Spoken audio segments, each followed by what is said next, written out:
Hey guys, it's Stephanie Mo Davis. I haven't been on here forever.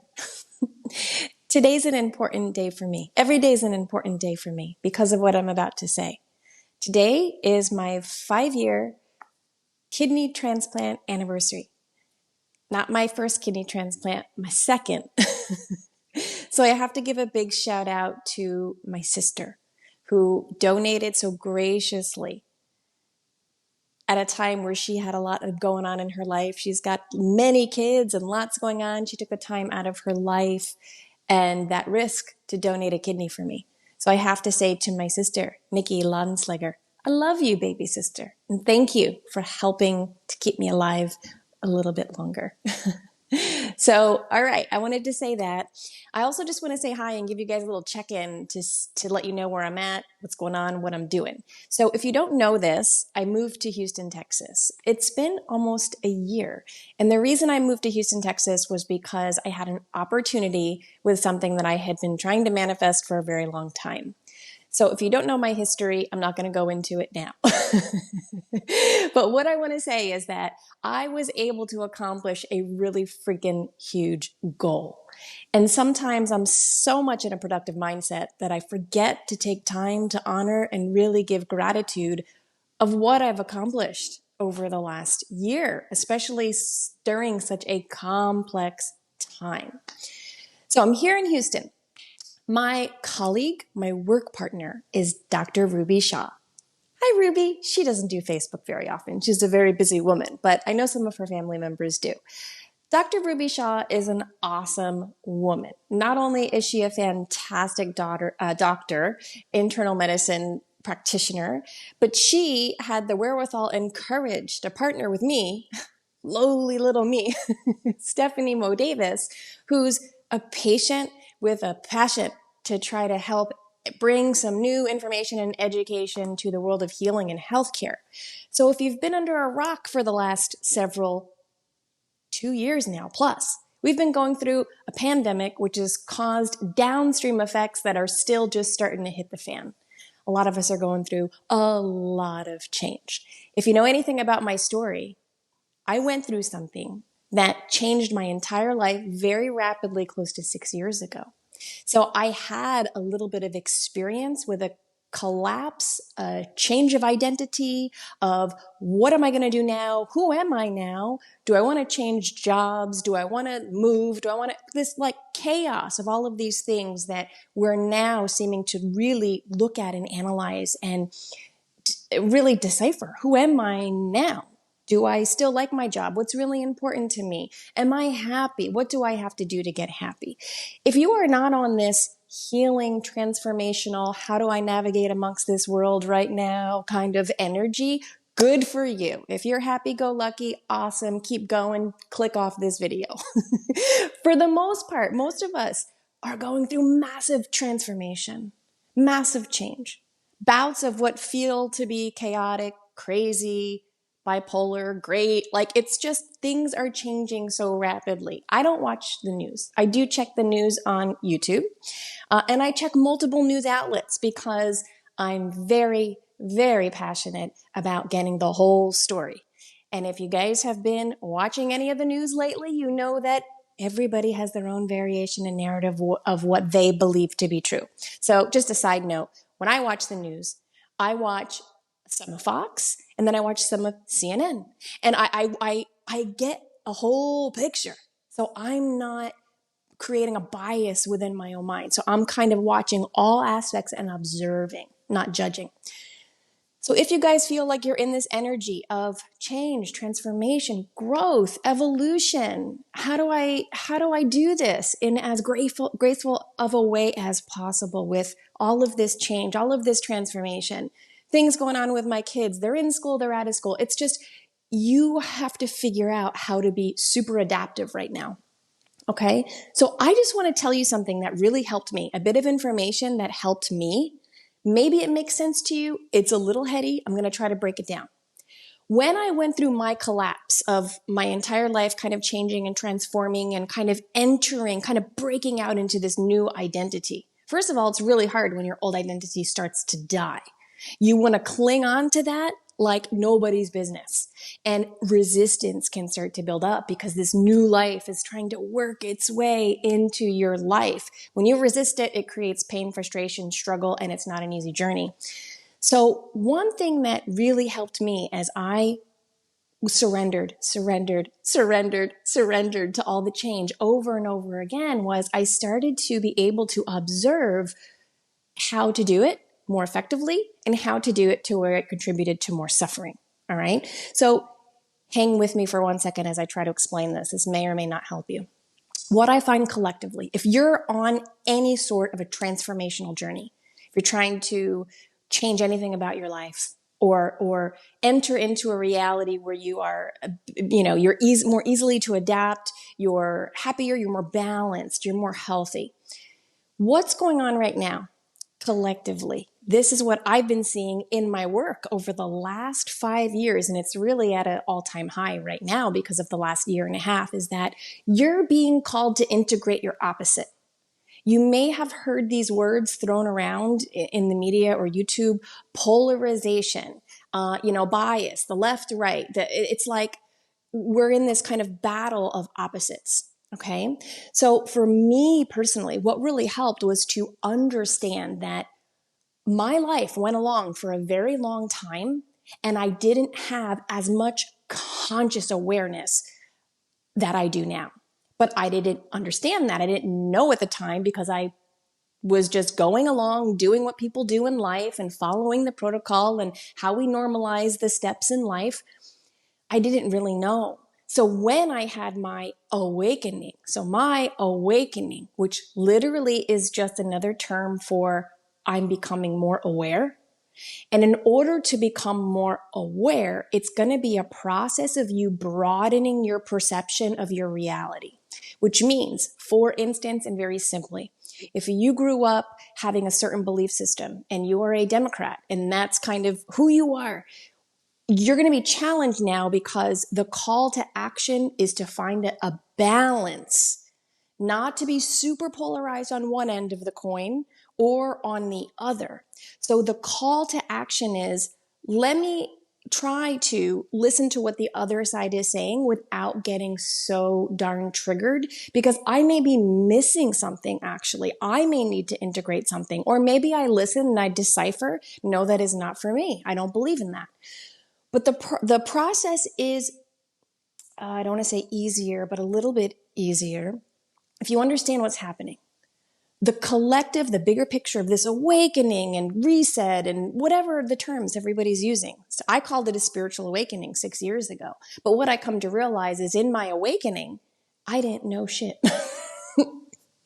That's what I realized. I had been going along my life beautifully, lovingly, with good intention and heart, making mistakes as we all do. But something happened in my life where God wanted to make me more aware, broaden the things that I wasn't perceiving and seeing, and help me to become a more fuller, integrated individual, which means I had to look at my opposite. This is also called shadow work. Okay. I just saw on TikTok, I don't have TikTok, but apparently this is like the biggest trend now, is people talking about shadow work. If you're interested in understanding what this is on a more nuanced level, you want to get some books or Google Carl Jung, Jung. He is the father really of shadow work, and start to get into some philosophy and psychology, and you can really understand what that is. But to make a complex theory short and easy and simplified, shadow work means that you, willingly or unwillingly, are becoming aware of the things that were hidden in your shadows, the things that you just went through life and didn't observe, or you hid them within yourself somewhere, or you chose not to look or participate. So to become a holistic, integrated person where you're able to have graceful Socratic debates with people and not freak out like a crazy person when anybody challenges your belief systems, that is immaturity, because there's anger within that's all tied up and all bound up, and then you want to react and you can't respond because you haven't dealt with your shit. I know this because I faced myself like that for many years. You should be able to have a firm, graceful conversation and get your point across and articulate how you feel without acting like a crazy person. Okay? That means you held in aspects of wounding and beliefs too long within yourself and you didn't process it so you can respond and act gracefully. So you're being called to integrate your opposite. You're being challenged with aspects of yourself that you have not seen or that you do not yet know, or that you need to become aware of for your future, but you're not yet aware of. So you have to, in a sense, have this childlike attitude of, I don't know everything. I'm not the shit. I may even be an expert in my field.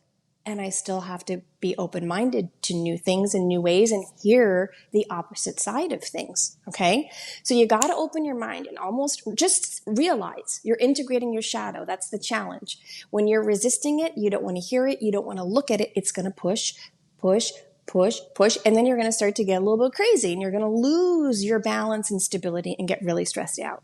So when you start to feel this, I don't like this person, stop for a second. And really ask yourself and inquire, what really is it that I don't like about that person? And you're probably picking one thing out of a million things about that individual that you have a problem with. And if it's very triggering, you might need to actually point the finger back at yourself while you blame, judge, criticize someone else. Okay, so the spiritual principle would be if you are blaming someone else and you're really hyped up and you're really triggered and really pissed off, it's because a shadow within you is being pushed. It's like somebody's pushing something really deep within you that you don't like for a reason. Okay? So usually it's then your job, if you want to heal, to say, okay, that person's really triggering me. Why? There's an obvious reason, but there's something deeper. And, maybe it triggers something from within your childhood or how somebody treated you or some energy around your whatever, your work or boss. You got to look at that and you got to be willing to take responsibility for the things that lie within you dormant that you've settled for, that you've sacrificed your true happiness and soul for, and see if that's why you're spewing it out on other people, because you need to make a change. Okay? This is not fun work. That's why it's called shadow work. Okay? It's not fun, guys. It's not fun. But as you can see, the world is going to continue fragmenting and splitting. And if you are really tied to one way, you are going to struggle. You're going to struggle. You're going to go down because you're going to be in fight mode, in fight or flight, and you're going to be pissed off all the time. Okay, and then you're going to have to make up that anger somewhere else. Your body's going to suffer. Your mind's going to suffer, and then your body's going to suffer. So it's up to you, okay? If you want to try to maintain a little more peace, you got to start doing the self-work. You got to permit yourself to become more self-aware. And remember, if you say, I am self-aware, I'm an expert in this, I got a PhD in this, I don't care. Things change, people evolve. You got to go back and you got to open your mind to broader concepts and listen to other people. Okay? I know at this point, because I've been doing this for a long time, if you're judging and you're really angry and you're just really looking out at the world like it's just this toxic mess, you could just say it is, but is that helping you? Is it going to make you feel better? You got to use what's in front of you as an example of the ways in which maybe you need to do some looking back at yourself as well. And at first you're going to deny it because, again, the ego is very stuck in the identity and you're going to be so certain of who you are. Okay, I get that. You don't have to do this work. I'm just trying to tell you it helped me.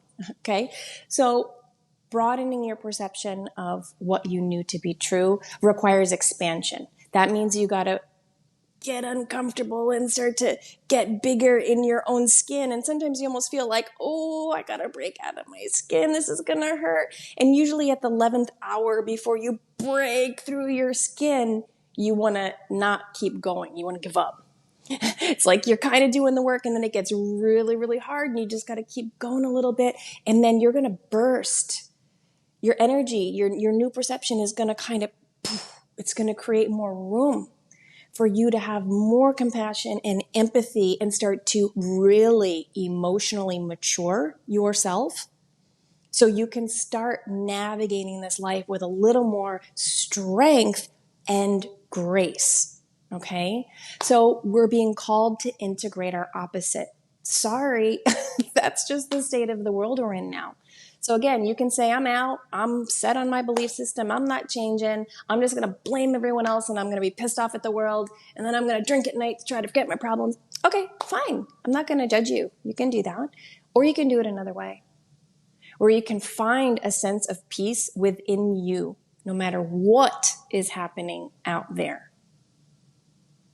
And I'll tell you right now, that's a superpower. That is a superpower.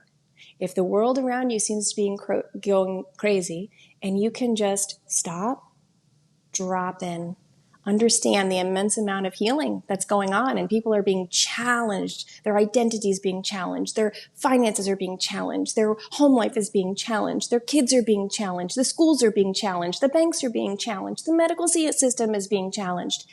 Everybody's going through it. Okay? So how are you going to participate in this? It's up to you. I'm just telling you, from somebody who's been through a lot of health issues, I would hate to see a whole bunch of people continue down the road of major anxiety and stress and depression and mental health challenges, and it get worse, and then people get sick. I would hate to see that. I lived that. Today is my second kidney transplant anniversary, and I had a very severe autoimmune disease that instigated that necessity for a kidney. And I'm telling you guys right now, there was a lot of trauma within me, and there was a lot of stress that I internalized trying to be a good girl and do the right thing growing up. I didn't realize that until much, much later. So purify your vessel. Take the time to look at yourself and begin to purify the vessel. And what's in front of you is always the best lesson of something that you can integrate and expand your awareness around, so you can have a little more compassion and grace. It doesn't mean that you don't speak your mind. It doesn't mean you still don't speak your truth if it still completely resonates. I'm not talking about getting weak and passive and just being vulnerable all the time. That's not what I'm saying. I'm saying integrating that steadfast, loving, masculine energy who's going to do what it takes to do the work, to hold the structure, and that strong, integrated feminine energy that's going to use her intuition, and she's going to be creative, and she's going to be pliable and change and create if she needs to, and she's going to support and nurture not only herself, but the world. Okay? So it's up to you guys. 5-year kidney transplant anniversary today, number 2. I don't know how long I have here yet. I'm happy every day, even when it's hard. That's the thing. When you do this work, you don't turn into some clown that's happy all the time. That's not how life is. But you have this resilience. The resilience is there because you did the work and you built it. You've been through shit, you face it, you heal, you purge, and you move on with more grace and compassion. You got to do the work here. Okay? So I love you guys. I don't know who's watching, but I haven't been on here forever. I do want to tell you that Dr. Shah and I we are going to be making a ton of videos about awakening and health and transformation on our YouTube channel. We have regeneratinghealthcare.org, which is I love that website. I love that project about helping to up-level medical culture, and inform, people and, not just patients, but staff about what's behind burnout, what's behind you being unhappy with your job, what's behind the exodus, everybody leaving, why all this stress, why can't we have something healthier and better patient care? There's more options, guys, to heal than just what we're told at the medical doctor. Okay? I need Western medicine. I take medicine every day for my kidney transplant. All right. But I also do everything else I can within my willpower to try to not only keep my physical body healthy, but to keep my mind and my emotions and my spirit healthy, because all of that matters, especially if you're a feeler and you're an experiencer like me. You've got to do it. Okay? So check us out somewhere. If you guys have any questions, let us know. And I'll see you soon. Bye, guys. Have a wonderful evening.